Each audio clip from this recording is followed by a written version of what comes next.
Hello friends, आज हम polynomials के बारे में पढ़ेंगे। मैं आपको पॉलिनॉमियल बेसिक से लेकर 9th और 10th दोनों के लेवल का पॉलिनॉमियल एक्सप्लेन करूँगी। प्लीज़ आप मेरी इस वीडियो को सपोर्ट करिएगा और एंड तक ज़रूर देखिएगा।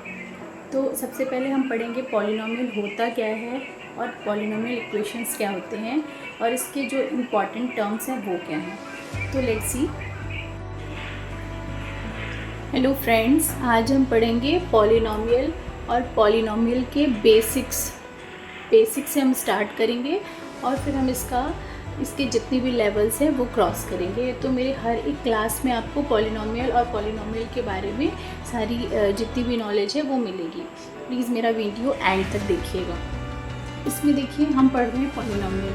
तो पॉलिनॉमियल में आपको यहाँ पे मैंने एक इक्वेशन लिखा है। ये जो इक्वेशन है इसमें हम सबसे पहले देखेंगे कि इसमें कितने टर्म्स हैं। सबसे पहले मैं आपको टर्म्स बताती हूँ। अब आप इसमें देखिए 1, 2, 3। इसका मतलब है इसमें कितने टर्म्स हैं? इसमें 3 टर्म्स हैं। ये टर्म्स जो होते हैं ये पॉलिनॉमियल का सबसे इम्पॉर्टेंट पार्ट होता है। उसके बाद में पॉलिनॉमियल का और अनदर इम्पॉर्टेंट पार्ट होता है वेरिएबल और कांस्टेंट। अब इसमें ये जो मेरा इक्वेशन है इसमें आप देखिए, इसमें मैं आपको वेरिएबल और कांस्टेंट को अलग अलग पार्ट में डिवाइड करके दिखाऊंगी। इसमें वेरिएबल क्या होते हैं, वेरिएबल को हिंदी में क्या बोलते हैं? चर राशियाँ बोलते हैं। और इसमें कांस्टेंट को अचर राशियाँ बोलते हैं। अब ये जो वेरिएबल्स होते हैं ये कोई भी अलजेब्रा हो सकता है, जैसे कि x हो सकता है, y हो सकता है, z हो सकता है। कोई भी जो अलजेब्रिक वैल्यू है जिसमें हम कोई भी अनदर वैल्यू या किसी की भी वैल्यू पुट कर सकें। जैसे हम x की वैल्यू 1 भी रख सकते हैं, 2 भी रख सकते हैं, 3 भी रख सकते हैं और हम इसे चेंज कर सकते हैं। तो जो चेंज्ड वैल्यू होती है उसे हम क्या बोलते हैं? वेरिएबल बोलते हैं। ये हमारा वेरिएबल होता है। उसके बाद होता है कांस्टेंट। कांस्टेंट जो होता है वो हमारा यहाँ पे 3 हमारा कांस्टेंट है, क्योंकि ये चेंज नहीं हो सकता। और जो वैल्यू चेंज नहीं हो सकती है, जो एकदम परफेक्ट वैल्यू है, अगर 3 इस क्वेश्चन में 3 है तो 3 अनदर क्वेश्चन में भी 3 ही होगा। इसकी वैल्यू को हम चेंज नहीं कर सकते। तो ये वैल्यू जो है ये नॉट चेंज्ड वैल्यू है, इसलिए जो है इसे हम कांस्टेंट बोलते हैं। ये हमेशा कांस्टेंट होती है और ये हमारे वेरिएबल्स होते हैं। और इन दोनों के साथ में इन दोनों को मिलाकर ही हमारा क्या बनता है? यहाँ पे पॉलिनॉमियल बनता है। और उसके बाद में क्या हर इक्वेशन पॉलिनॉमियल होता है? ये भी एक बहुत इम्पॉर्टेंट क्वेश्चन है। तो इसमें आपको कैसे पहचानना है कि ये पॉलिनॉमियल है, कि क्वाड्रेटिक इक्वेशन है, कि एक्सप्रेशन है? तो इसके लिए भी मैं आपको एक बहुत इम्पॉर्टेंट चीज़ बताती हूँ।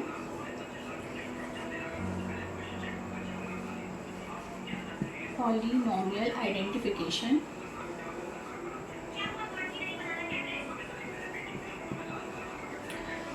अब हमें कैसे पता चलेगा कि दिया हुआ इक्वेशन जो है वो पॉलिनॉमियल है कि नहीं है? तो ये जो मैंने आपको ऊपर इक्वेशन लिखा है आप इसे देखिए। इसमें इस इक्वेशन में इसकी पावर क्या है? 2 है। इट मीन्स कि अगर कोई भी पॉलिनॉमियल हम सॉल्व कर रहे हैं तो इस पॉलिनॉमियल में हमारी जो वैल्यू होनी चाहिए, जो हमारी पावर होनी चाहिए, वो क्या होना चाहिए? होल नंबर होनी चाहिए। पॉलिनॉमियल में पावर ऑलवेज होल नंबर।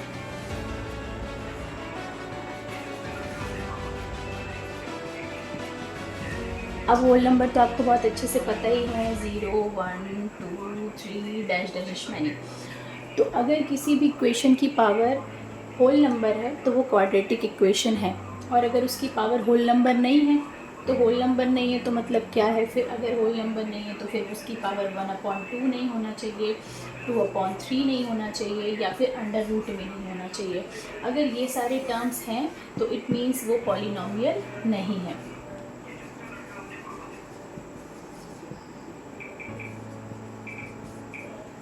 अगर ये सब टर्म्स हैं तो वो पॉलिनॉमियल नहीं है। तो इसके लिए भी हम एक इक्वेशन करेंगे। इस इक्वेशन में हमें पता चलेगा, आप मुझे बताइएगा कि इस इक्वेशन में कि कौन सी जो वैल्यू है वो पॉलिनॉमियल है, कौन सी वैल्यू पॉलिनॉमियल नहीं है। So let's see.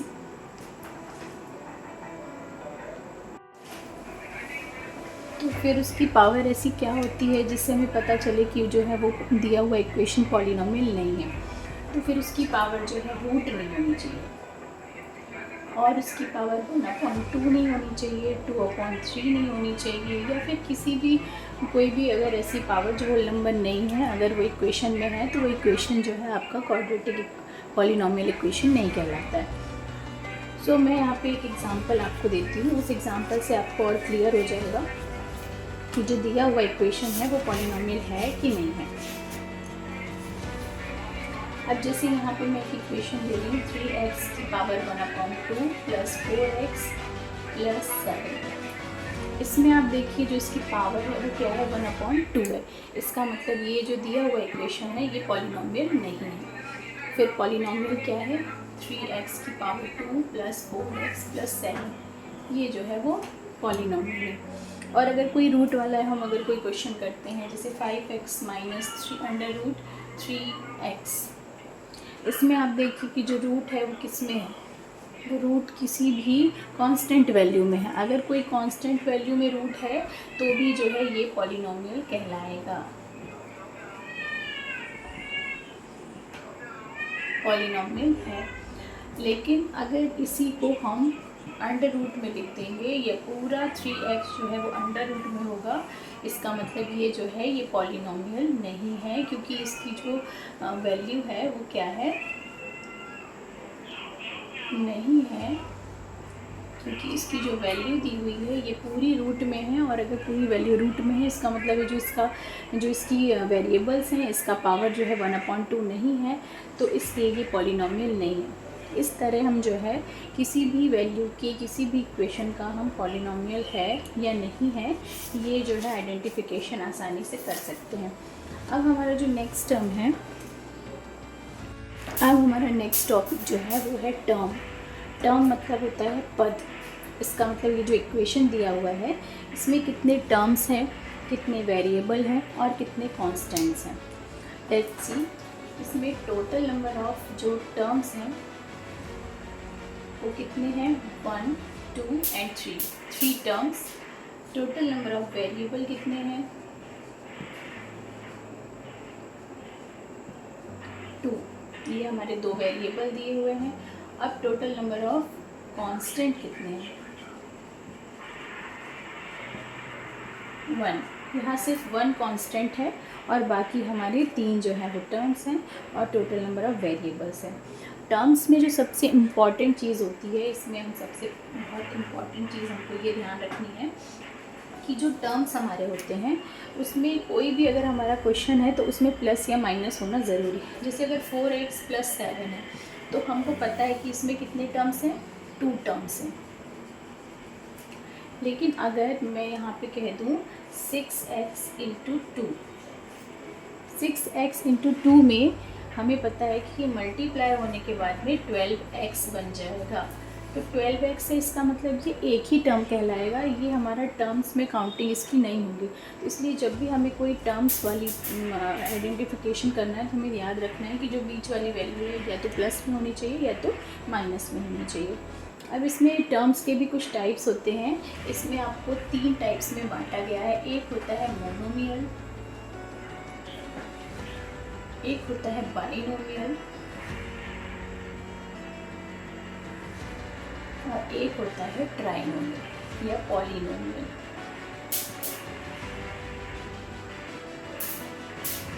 अब ये जो मोनोमियल होता है इसका इक्वेशन बहुत इजी है। इसमें मोनोमियल मतलब कोई भी सिंगल वेरिएबल जो हम यूज़ करें, जैसे हमें 2x, 3x, 4x, ये सब मोनोमियल होते हैं क्योंकि ये सिंगल टर्म्स वाले होते हैं। बाइनोमियल का मतलब होता है जिसमें डबल टर्म्स होते हैं, जैसे कि 2x प्लस 5, ये ध्रुपदीय कहलाते हैं, डबल टर्म्स। और पॉलिनोमियल तो हमको पता ही है, जो ये हमारे जो मल्टीपल टर्म्स होते हैं जिसमें हम क्या लगाते हैं, होल नंबर लगाते हैं, ये सब जो होते हैं ये हमारे पॉलिनोमियल्स होते हैं। तो ऐसे टर्म्स को जो है हम 3 टाइप्स में डिवाइड कर लेते हैं। अब ये पॉलिनोमियल भी जो होते हैं वो 3 टाइप्स में डिवाइडेड होते हैं। इसमें पॉलिनोमियल, एक्सप्रेशन, इक्वेशन, सब अलग अलग क्वेश्चंस होते हैं, वो हम अपनी नेक्स्ट क्लास में पढ़ेंगे। अगर आप इसके आगे का भी वीडियो देखना चाहते हैं तो मेरी नेक्स्ट क्लास ज़रूर ज्वाइन करिएगा। आज वाली वीडियो में मैं आपको इतना ही बताऊंगी। ये हमारा बेसिक पॉलिनोमियल है और कल के वीडियो में मैं और बहुत सारे पॉलिनोमियल के क्वेश्चंस भी करूँगी। So please let's join and subscribe my channel. तो प्लीज़ यूट्यूब में जाकर मेरा चैनल देखिए और उसे लाइक करिए अगर आपको पसंद आता है तो। Thank you.